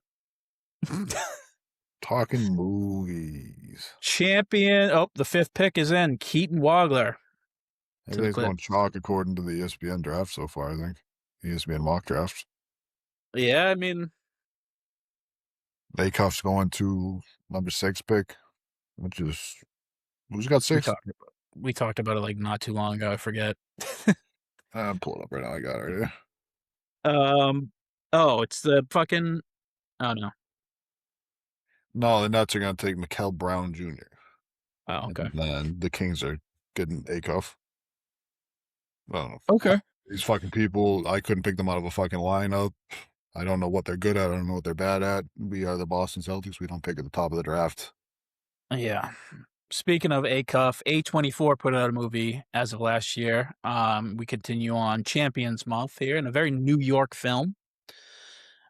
rooted film. Marty Supreme, starring Timothée Chalamet, Gwyneth Mr. Paltrow. Wonderful, Gwyneth Paltrow, Tyler the Creator is Tyler. Fuck, I forget his name. Anika or something like that. Okay, I think. And I forget the female's name, but that's it. Directed by Benny Safdie, Safty. one of the titular Safdie bros. Shout out to George Gervin. Shout out to George the Iceman. Probably not his Hollywood debut, but Shout out to the nanny named Fran Drescher. Odessa Azion as Rachel, the love interest. Kevin O'Leary, Mr. Wonderful. Koto Tracy McGrady. Kawaguchi as Endo. Tracy McGrady as a Globetrotter. Yeah, random Globetrotter number 3. Was Abel that Ferrara. Yeah. Ronald Bronstein, Luke Manley as Dion Galanis. Um, Steve, Marty Supreme, Timothée Chalamet, star vehicle, directed by Josh Safdie, not Benny. That was a movie. Shout out to shout out to Timmy Chalamet. I mean, Jesus Christ, you want to talk about carrying a fucking movie? I mean, the only interesting part of that entire fucking movie was Marty Supreme, which is great because that's who it's about. So, I mean, thank God that Marty that guy was Mauser. interesting. And Marty Mauser over here. Hey, they made an interesting ping pong movie. I mean, who would ever thought you could have fucking done that? Shout out to whichever one of the Safties it was. Not Benny. Josh. Josh. Benny. Yeah, it's that was another Safety special where it's just like a anxiety filled roller coaster for however long the movie's gonna go on for. It's I don't know, I should have seen it coming going in. That it's gonna be just like Uncut Gems in that way. It's just I don't know, it was a movie. It was way too fucking long, that's for sure. So, just spoiler alert, folks. Obviously, if you can't tell from that stunning review, Steve did not love the film. Um, Many people did, I including myself. I thought this film was fantastic. It is very Safdie-esque, where it's like you said, Steve, it's a anxiety-inducing roller coaster ride. Um, and Timothée Chalamet, I agree with you on this, is legitimately impressive in this film. This is something that is like Tom Cruise-ish-esque performance. It's like Timmy took it to the next level in this film, and he's already a fantastic actor. One of my favorite. I mean, in Dune, he's fantastic. Uh, he's basically cornered the market with like he takes. He's awesome in indie films. He does the franchise mega role, and now he's doing these big name, big title dramas, and it feels like he's cornered all three of the markets, and he is the proverbial next Tom Cruise in the sense that he is going to be a star of a generation. And this was the film that confirmed it for me. It's him and Michael B. Jordan as the best two leading male actors right now. Um, and they just got it. They Yeah. just got it. I mean, Chalamet was like you just couldn't take your eyes off him for the whole fucking movie. Like it was really impressive what he could do. His physical acting was unbelievable. Like his emotional acting in this movie was underrated. I feel like it was like he hit all the notes that he needed to. Like unbelievable job. Like if it was an average actor in that role, like this might be like one of the worst movies I've ever seen. Honestly, Yeah, like he this really is just like the like smashing machine starring The Rock. It's like, you know, yeah, I haven't seen it that one yet. I was fails. excited for that one too, but I can see that Not one great. not being great. Um, I love this film. It's got such a fucking vibe. Set in obviously like the 50s New York, late 40s, early 50s New York. Marty Mauser is one of the world's premier table tennis legends, and he has a universal dream of becoming the biggest American table tennis superstar, and that's his dream, and he literally goes to hell and back for it. So, um, it is that's the premise, and like we said, it's he's screwing over everybody. He's robbing Peter to play Paul. He's not that likable of a guy. He is an asshole in the film. You Not know, that he's likable of a guy is a fucking really it's a really nice well, way to fuck he's that a guy. confident, cocky, snide He's a guy, terrible fucking person is what he is. but he is supremely talented, and he is 100% driven to achieve his goal, even if it comes at the expense of the people he loves. Um, and that's something you see is very much we talked about it earlier on the off the pod, but that's very much the Safdies messaging in their movies is like these people who are from various aspects of life, never that, you know, and besides maybe Uncut Gems, never that rich, but they literally have a universal goal and they burn bridges and their life's down to achieve it. And it's a commentary on how America treats people who are motivated and driven and what you have to do to achieve. And um, yeah, it's you can't take your eyes off him. You've rooted for the guy the whole time, even though he is an asshole, and that's like a hallmark of a fantastically made film. Fantastically performed role. It is long, but I just enjoy it. I just enjoy being with Marty. I just enjoy it. Like, I could watch 4 hours of that film and just watching him be Marty. Um, and Safdie, obviously, this is probably his best looking film. Most like cohesive film to me. Um, Good Times probably being his second most cohesive film. Uncut Gems is up there too, but Uncut Gems has like some interesting parts that don't really gel with the film. I feel like Uncut Gems was deserving of the praise, but it definitely isn't his most, like, he hasn't mastered the art of directing at that point, I don't think. And Uncut Gems is very raw in its storytelling, but that's something that's unique about that film, and I enjoy it. This one is where it all comes together. Um, Favorite scene? That's there's so many parts that just fucking just pissed me off. I was angry the whole fucking scene, so it's kind of hard to pick a favorite one out of all of them. But I did like the opening. No, actually, my favorite scene was when he was in the when he was in the hotel room and he's calling the um movie star. And he's talking on the phone with her, like, "Hey, what are you hanging up for? What are you? I still want to talk to you. Like, what are you doing?" Yeah, Like, as being a pestering dickhead. it's that's like the funniest scene to me, and like that's like the only like endearing like. That's the only time I ever found him endearing in any way was him just be like, "Hey, look, I'm just gonna bullshit with you. Like, hey, let's just talk. Like, whatever." Like, I thought that part was hilarious, but like, other than that, like the rest of the movie, I was just too fucking pissed off that like he was fucking everybody over around him to like enjoy any of the other scenes, you know? I mean, I just so, like, you couldn't get over the fact that he was a scumbag, you can't get over the fact that the main character is not the hero of the film, even though there's I'm a real fine with case. watching movies where the main guy is not the hero. I mean, Uncut Gems was unbelievable. I love that movie. But like Uncut Gems, the one thing it had going for it was that, um, yeah, he was a fucking terrible gambling addict, but like he has like an addiction problem. Like that was like his biggest issue was like he was addicted to this. Like Marty was just being a fucking asshole to try and fucking get famous. Like, and he was like fucking over like his, and he got his fucking the girl he knocked up fucking shot at one point in the movie. And then she's in the hospital going to have the kid and he leaves. Like, you left your girlfriend that just got shot that's about to have a baby to go to fucking Japan to go play ping pong. Like, because you also, and the only reason why you're leaving and got her shot is because you fucked up earlier in the movie and you couldn't swallow your pride. And you insulted a guy and told him that you're glad his fucking son was dead and got killed by the Japanese. Like, what are you like? He also leaves off the film by saying he's gonna do to the Jewish tennis player or table tennis player what Hitler couldn't do, which is He's gonna finish Hitler's bitch-dumping and job or everything like something that. like that. Yeah, And that's like his but friend he's in the movie Jewish. too. Yeah, but they are friends. Yeah. They are friends. You see that they are actually buddies. All right, if I had a Jewish friend, I'm not gonna be like, "Hey, dude, like, let's go play He is basketball also later." Jewish. I don't know. It's still fucking. He's a scumbag and a terrible fucking person. He did not deserve the happy ending at the end, which really pissed me off. Like I was really hoping that it was gonna come out that it was like Wally's baby or something like that. Like just a really It's the fucking over. that's also a question. It's like he doesn't know if it's his real baby, but he breaks down because it's his baby now. Like he's going to love it. He's achieved his dream. So he just gets to go out on top. Like when they're like, Yeah. like This is the it's first Safty awesome. movie that ends where it's not like, "Fuck, that sucked. That was a bummer."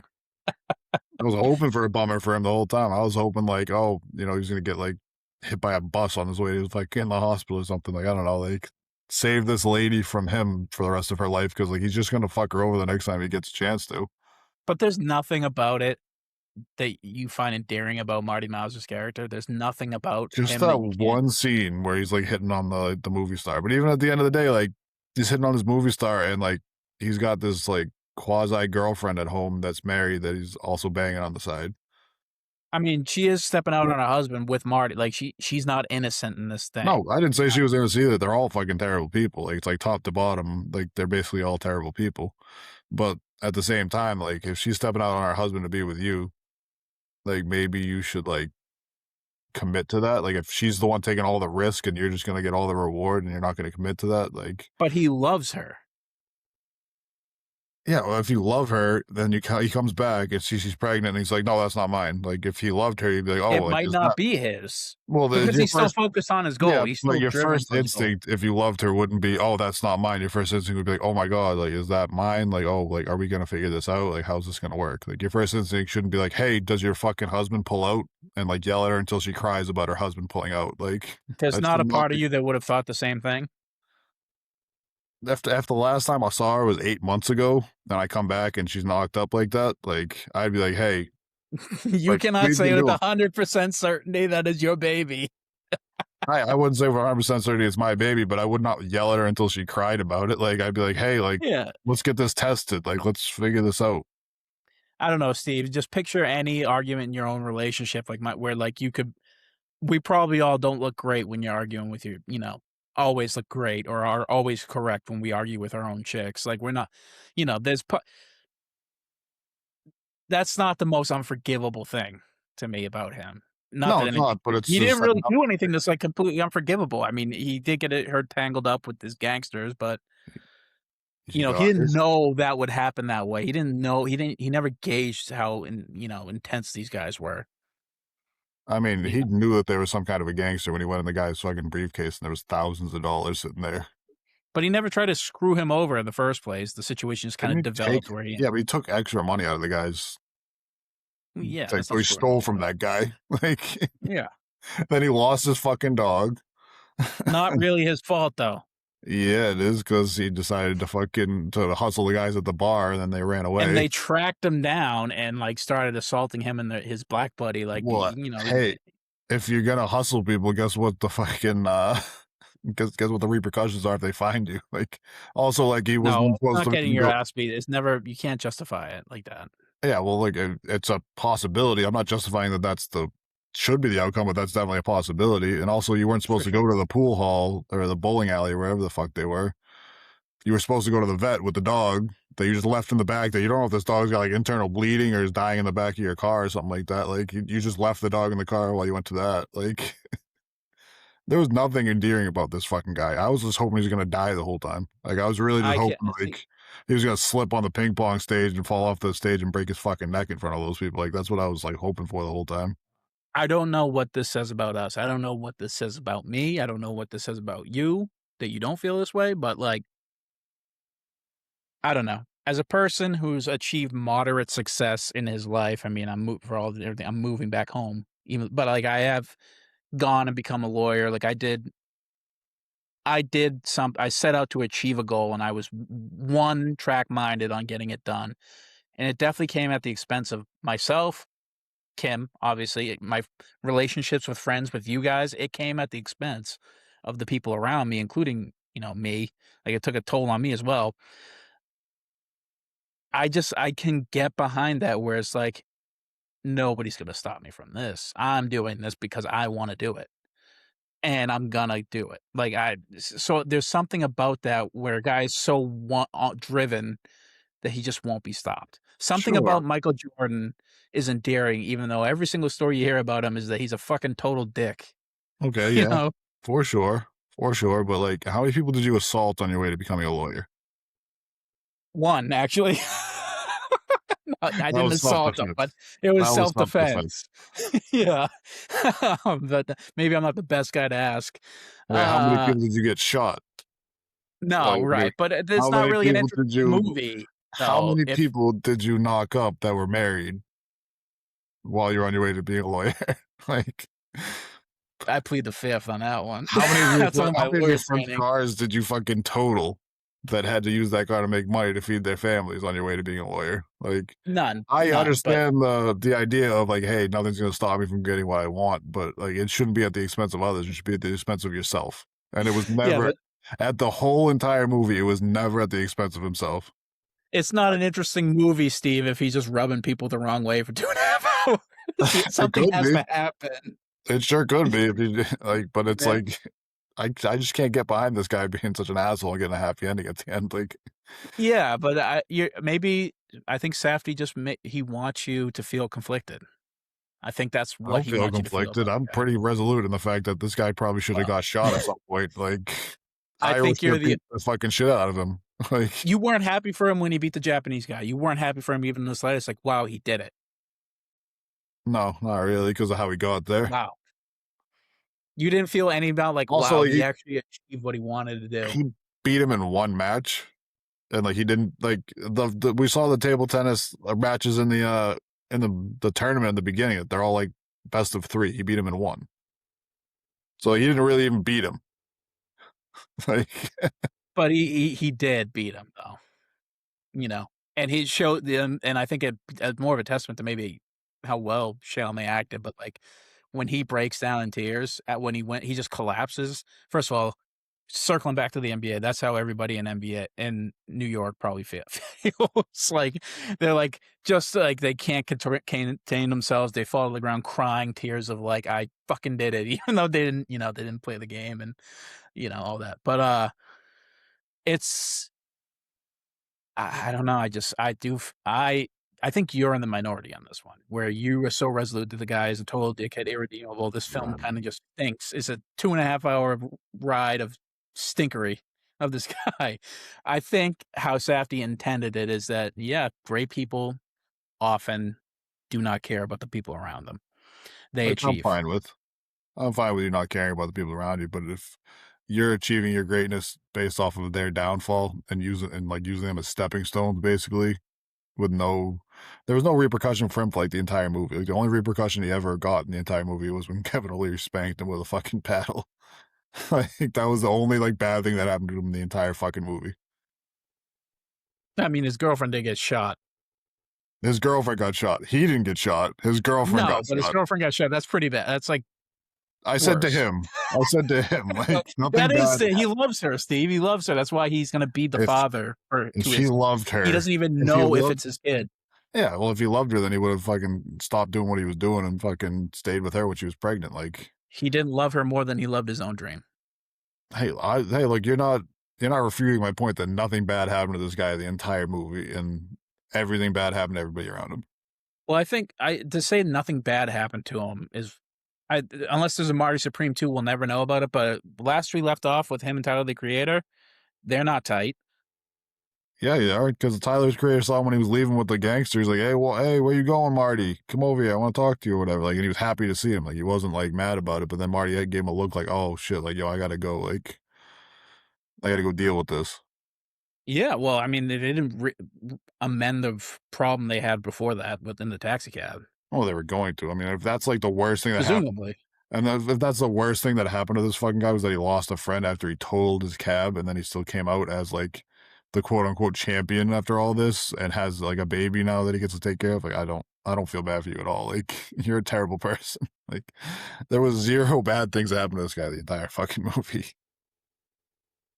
I mean, yeah, I mean, if he doesn't, if he gets shot, maybe he doesn't play that. It's just, Oh, I think you're also shout supposed to deal out with Penn Jillette just popping in that fucking as the farmer now. does the Safties do that in every movie where just like a random famous person is just gonna pop in there, or like, Yeah, it's not even the biggest one in this film. The actor, I forget his name. He was from White Lotus season 1. He played one of the twins in Gladiator 2. I forget his name. Jesus Christ. I'm sorry. I'm looking it up. Emery Cohen. No, that's not his name. Jesus. I don't know who this person Hold is. on. Looking. I mean, Uncut Gems, they had The Weeknd. I mean, But that's like part of the film that I just like don't think like what am I watching here? Like that was weird. I just don't think that fit with the film. I guess like Good Jesus. Times didn't have anything famous in it though. Fred Heckinger or Hetchinger or whatever. He was the guy who was playing the male actor in Gwyneth Paltrow's play. He's like a legitimately good actor in his own right. And up and coming. Like he played, yeah, one of the he's an up and coming guy. But Penn Jillette in The Farm is also pretty funny. Like you said. Just like the random like it's amazing also like how little racism was in this movie until like somebody was mad. Like they were all getting along with Wally in the fucking bowling alley. It's like I don't know if that's really how it would have gone down in the 50s. Not those groups of white guys. And Those then guys as are soon fucking as they found out they got screwed over, they were calling the N-word. And then fucking Yeah. Penn Jillette was calling him the K word. Just It does feel weirdly, and it does like that scene feels weird too to me. Marty Supreme's very much a man out of time. Like he's not from that era. He's definitely like how I imagine Timothée Chalamet actually is in real life. Like, he's basically just 2025 Timothy Chalamet playing a guy from the 50s. Smooth talking. He uses some like lingo that's out of date, snide, cocky dickhead, friends with a black guy, like the things that are probably not historically accurate. And like you said, Steve, that pool scene where the black guy's like, befriending these weird kind of bunkiny white kids. Um, Yeah, man, it's just, a really good film. I enjoyed it. I loved it. I do feel like it was the pinnacle of the Safdie's work to date. And Timothée Chalamet has secured himself as the 1A, 1B, however you wanna dice him up, with him and Michael B. as the 2 best leading male actors we have right now. This was a star-making performance. This is like Timothée Chalamet is Tom Cruise, you this know? was unbelievable by Timothée Chalamet. Who do you think would be a better comedy actor, him or Michael B. Jordan? Uh I think Timmy because he's uniquely good looking. Michael B is just like downright gorgeous. Like he's almost too handsome to be like, nah, you're not that funny, dickhead. You can't be. You're pretty. Timmy's pretty, but like uniquely pretty. Um, yeah. Uh, Michael B's a little bit older too. I think he's in his 40s, right? Like Timmy's very, I think we'd find him a lot more funnier because he's of our generation. I mean, he had some funny parts in this movie, so I could see him actually, like, going to do a comedy. This feels like it's like he's hit a trifecta for me where he can do incredible indie films or niche acting roles with like Call Me by Your Name, and then he could do the big tentpole franchises of like Dune, where he's given great performances even though this is just a mega franchise for the, genre film, and now he's doing these big budget blockbuster dramas. Um and he's carrying those too. It's just like he's essentially hit a trifecta for me that not many actors can do, um, successfully. But yeah, um, Steve, rank it out of 5 stars, but also tell me where this lies on the 3 Safdie bros, well, the Josh Safdie films we watched. I give it 2 stars.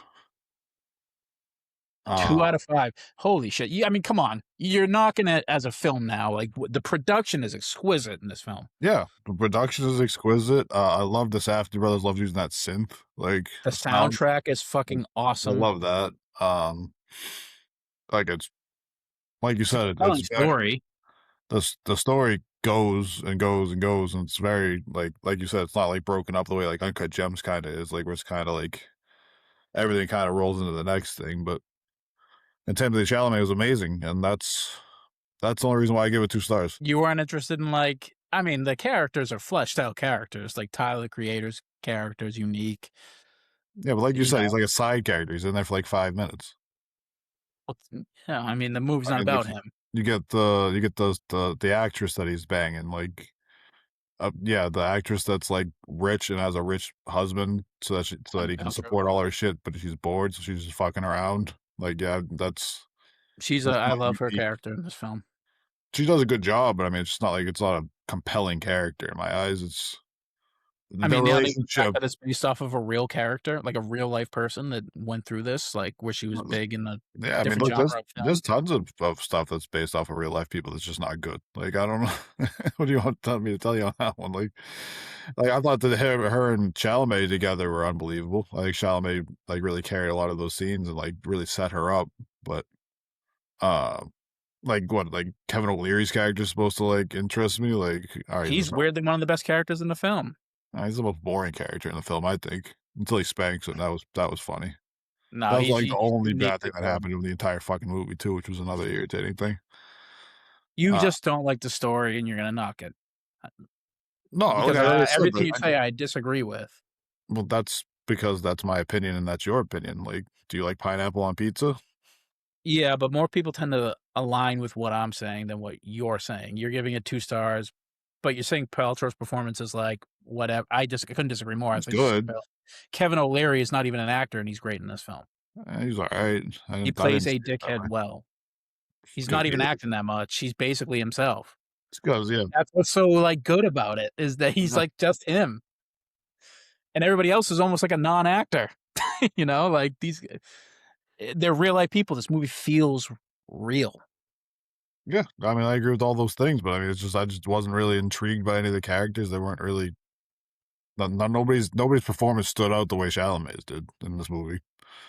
You don't find the fact that this guy, who's a billionaire with a famous or a fading movie star actress wife who's gorgeous and younger than him, who has his own mega pen company, whose main goal he's doing the same thing as Timothée Chalamet, right? Like he should everything. Well, not really, but his son got killed in World War II by Japanese soldiers. His goal in the film is to go to Japan and expand his market so he makes more money. There's nothing compelling about that character. No, it's a rich guy trying to That's get richer. uniquely compelling. It's a rich guy trying to get richer. Like But he's obviously everybody conflicted sells their because soul his for son money. is Every rich guy does that. so that's not okay. It's not really compelling to You me. don't find him that compelling. I think that's a very compelling narrative for a side character. I mean, it was fleshed out, and we like heard him talk about how, like his battles with like, all right, like, do I do this? Like, do I sell to the Japanese? Like, what do I do here? Like, if that was fleshed out, sure, but like we just hear about it once, and that's like, oh, okay, he's just trying to make money in Japan. If you want to feel that's very reductive for Well, the like, what when did they flesh it the out? They never role. fleshed it out. They just said it, and then they went on with it. Like, they never fleshed it out. You He never is a heard him. side character. The movie can't just jump into his son. Well, you're I saying know it's that. like I was compelling, hoping but with it. it can't be It is compelling if compelling. it's never fleshed out. Like, On its surface level, it's compelling. That's my whole argument. And that's not you don't often get side characters as developed even as that. I didn't find any of them really all that compelling or interesting. Okay. I also love the story. Also, That's it's something we probably don't the agree. bottom out of all three of the Safdie movies for me. So what separates the other two from this one? Uh, I like the story of Good Times better because I felt more um conflicted when I was watching that movie because like he's a terrible fucking person, but I have to root for him because he's trying to get his brother like out of jail or like he was in the hospital at one point, and then he like he took the wrong guy out of the hospital in that movie, right? But Like, didn't you say the premise of Pattinson's character is fundamentally flawed because he didn't want his brother to go to these, like, special need yeah, homes? no, he for sure is, but it already happened. So now I'm conflicted on like I have to root for a guy that I hate. I already think he's fundamentally flawed. I already think he's a terrible person, taking his You know, he sexually preys on a teenager. yeah, and I have to root for this fucking guy because his special needs brother is in jail or in the hospital, or I can't remember exactly how that one ended up. Like I have to root for a fucking guy that I hate. Like at no point in Marty Supreme did I have to root for him. I was like, no, I want this guy to fucking Stakes aren't as high. like what's the stakes for him that he has to go be a shoe salesman that he's already really fucking good at and like raise a baby that he knocked into a girl that's married? Like, fuck this guy. Like honestly. So I thought it was more compelling of a movie in Good Times. And then Uncut Gems, I think, was just Uncut Gems Uncut might be up there because of It's Adam Sandler, that's, like, it. That's the only case because I think that's maybe the weakest of the films. I just think it was because it was the first one I saw that I hold it in a higher regard because it was like I'd never seen a movie like that as raw as that with this like, hey, we're gonna push this It's anxiety unique. filled roller coaster on you for, and it starts off like kind of dull and quiet, and then you start learning more and more shit, and you're watching him just double down, triple down, quadruple down on all this shit, and when's he gonna get out? Is he gonna get out? And then all of a sudden, bang! At the end, it's fucking spoiler alert. They fucking blow his brains out, and it's like, oh fuck, that's how this shit ends. Like I thought it was more. I like the way it wrapped up better than this too. The worst of the 3 in terms of how it ended, in terms of how you should feel. For sure, I should feel the worst about that one because the guy that's dealing with addiction just got himself and his brother killed, or his brother-in-law killed. He's leaving behind a family because he couldn't stop gambling, you know? But the one chick that whose name I can't remember, who was famous and dated Kanye West, she got away with all the money though. Julia Fox. Yeah, she got away with all the money. So somebody got out happy on that one, anyways. You don't look at it like, the Marty's girlfriend got all happy she got the man she wanted. Yeah, sure, I guess. But she also, like, was married and fucked up that shit too, so it's like, I don't know. But she didn't love the guy, obviously. Yeah. So another terrible person got out good. I think it's safe to say, besides maybe Benny Safdie's character in Good Times, everybody in the Safdie film's pretty terrible. Besides maybe Tyler, the Creator. I don't know, he was hustling people like you said, so Yeah, but, like, if Kevin Garnett, I think, wasn't a bad person in Uncut Gems, although it was Kevin Garnett's a universally, like, widely considered a dickhead. oh, for sure, but it's just Kevin Garnett, so I don't give a shit. Yeah, of course, I fucking love him to death. Um, Fine. I think it's 4.5 stars for me. I think this is, like, pinnacle. I just I can't get over Chalamet's performance enough. Like, I just can't get over that is a character, in spite of everything Steve said, that's 100% justified about him being a dickhead and everything. It's just like, I see myself in that guy, at Oh, least in Kim, aspects of it. watch out, Kim. Fucking Cody's gonna get you shot. He said it's justified. If he wants to get another fucking doctorate over here, he's gonna get you shot. Well, it's just about the pursuit of greatness and dedicating yourself to a goal, like that drivenness. Not, I mean, not tooting my own horn, but I do feel I can relate to that. At the expense of others. That's what I can relate to that. I feel conflicted about the character. And in spite of all that, I still root for that character. So that's why, and that's because of Chalamet's unique performance in this film. And also, I think this is Safdie's tightest film, even though it's 2.5 hours long. So, uh, this is a 4.5 stars. I think this is easily number one out of the three Safdie films, with Good Times being second for me and Uncut Gems being third. Uh, it's a uniquely New York story, and the Knicks won despite what everybody said, and Marty Supreme won despite what Steve says. So, Shout out to Timothée Chalamet, the biggest Knicks fan in the world right now, and he gets to and celebrate that. Chalamet was in the locker room, and the Knicks took home the title. Um, this movie is forever tied with like this Knicks run in its own weird like cultural way. This just sort of exploded on the scene at the right time with the emergence of the Knicks um, championship stuff. So that's why we picked it. Next week we will be reviewing Friday Night Lights, starring Billy Bob. Um, Covers the Permian, Texas Panthers. What? Billy Bob Thornton? Yeah, Friday Night Lights? that's correct. The movie. Maybe I've only seen Not clips the of the show. Maybe that's the only reason why The show is starring Kyle Chandler, which is also pretty good. Covers I like Kyle the same Chandler. team, but yeah, Kyle Chandler's good. Thunder drafted center Ade Mara. So anyhow, this has been the Banner Report. Love you, Jays. Stay together. Love you Peace. guys.